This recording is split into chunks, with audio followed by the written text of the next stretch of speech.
Hello, this is Jordan, and this video is being recorded on Thursday, May 19th, 2022. Thank you so much for joining me today. I apologize. I am having a problem with my microphone. For some reason, it's not recording, even though it appears to be working. So I'm just recording it with the microphone from the computer. So I apologize for the poor sound quality. In this video, I'm going to talk about the potential path of a bear market in equities and what the impact would be on gold. And so I don't want to get too presumptuous, but if you look at a lot of the worst bear markets in equities, and you can see them all here, I mean 29, 37, and you have 73, 2007, 2000. These types of bear markets, and even 1968 as well, which I'll show you on the next slide, they follow a pattern where they have a steep drop, but then they have a good bear market rally, and after the bear market rally, it's the next leg down. That's when the market really falls apart, when you really want to be out of the market. Now, with the exception of 1929, because the crash came, the real severe decline came at the very beginning. Which is unusual, and then it was water torture the rest of the way. So this is an analog chart. I took this from Twitter, and so you can see, I mean, if you look at the first, I mean, with the exception of 37 and 29, you can see that, you know, these bear markets were off less than 20%, you know, a good 200 days into the bear market. So the stock market is obviously very oversold. I mean, there is a chance it could go lower, but I think at some point in the next couple of weeks, we're probably setting up for this bear market rally.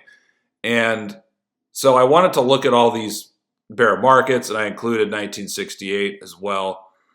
And so these are major bear markets. And then I'm pointing out after the bear market rally or a secondary peak, you know, how long into the bear market was that? And then how far off the high was the bear market? And so you can see 1929, there were kind of two secondary peaks. You had after 7 months, it was 17% down. 9 months, it was 22% down. Then it really began to fall apart. Now, 1937 is a bit of an outlier here because it fell apart the quickest. After its bear market rally, and 5 months into it, it was only 8% off the high. And then it started to fall apart. Now, 1968, 1973, you can see those are similar. 11 months in, 10 months in, you know, after the bear market rally, 9% off the highs, 7% off the highs. Then they really began to fall apart. Now, 1968, that was a 36% bear market. The rest of these are all 50% bear market. So this is what happens. There's a template. When you're in a really severe bear market, there is a template of what can happen. And so in 2000, I mean, look at the 2000 bear. 7 months into it, the S&P was only 7% off its high. 10% or 10 months into it, it was only 10% off the high. Same thing with 2007. You know, into the 8th month, it was only 9% off the high. You know, 11 months into it, it was 17% off its high. Then it really fell apart. So if this is going to be, I mean, we're being presumptuous, but if this is going to be a real nasty bear market where you're talking about a 40%, 50%, or even 35% decline, there is a pattern, a template that it's likely to follow. And obviously, if there's a recession, which I don't know how there's not going to be a recession in the next year, if not sooner. But if there's a recession, that raises the odds of this being a real severe bear market. And so if that comes to pass, then this is the type of this is how it could play out. History is telling you how it could really play out. And so in this chart, I'm looking at the S&P. This is a weekly chart, and then I have gold at the bottom. I include the equivalent to the 40-month moving average. So the blue moving average for the S&P is a very significant level. And interestingly, if we go back and look at history, after the market has that secondary rally, it gets that secondary peak, and then it falls apart. It usually, when it's falling apart, losing the 40-month moving average, it tends to be a real significant point. So I'm showing the arrows here how important the 40-month moving average is for the S&P. You can see it's major support in a bull market, and in a real severe bear market, you can see what happens. There's a bear market rally, then the market falls below the 40-month moving average. So I highlighted the last 3 real significant bear markets. And so I think the S&P now is about 6% from the 40-month moving average. So if you think that we need to see more of a decline before we get that bear market rally, that is a target to focus on, around 3,600. That's the 40-month moving average. But later in the year, because right now we are only 5 months into this bear market.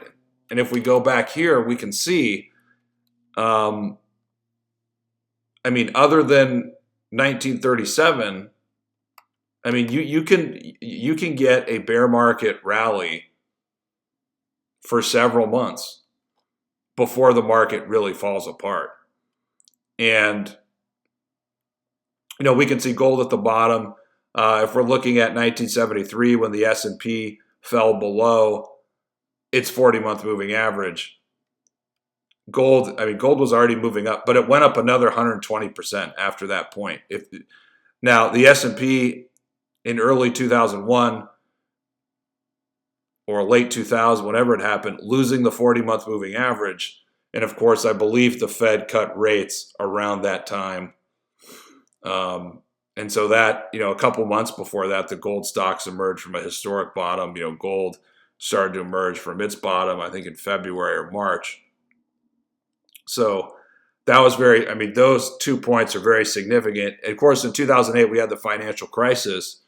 And so everything was crashing. So gold had that crash decline when it went from the mid 900s to 700 in, what was it, like less than 2 months.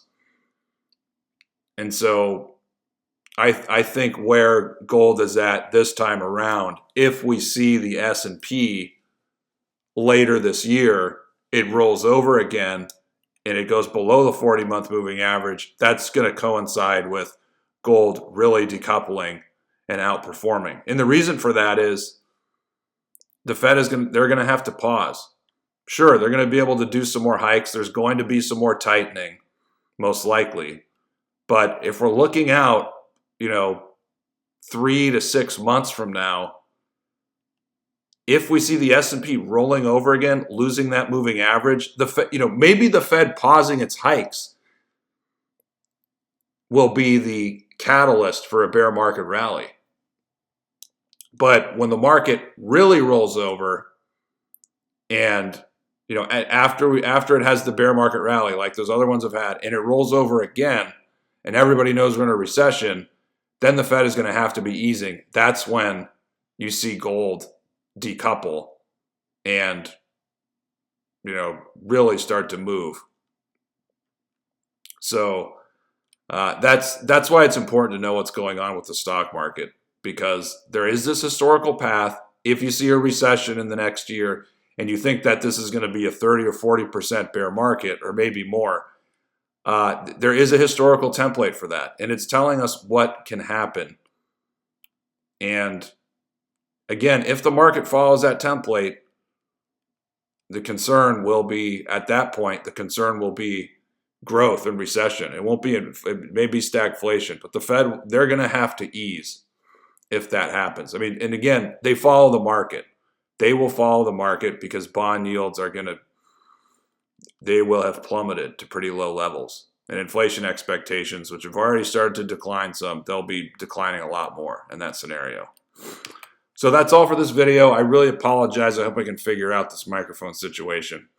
But let me know what you think in the comments. Last thing I'll say is, over the next couple months, we could get a reflex rally and everything. So it's possible in the short term, gold and the stock market could be correlated for a little while. So I'll just leave that in there. All right, that's it. Thank you so much.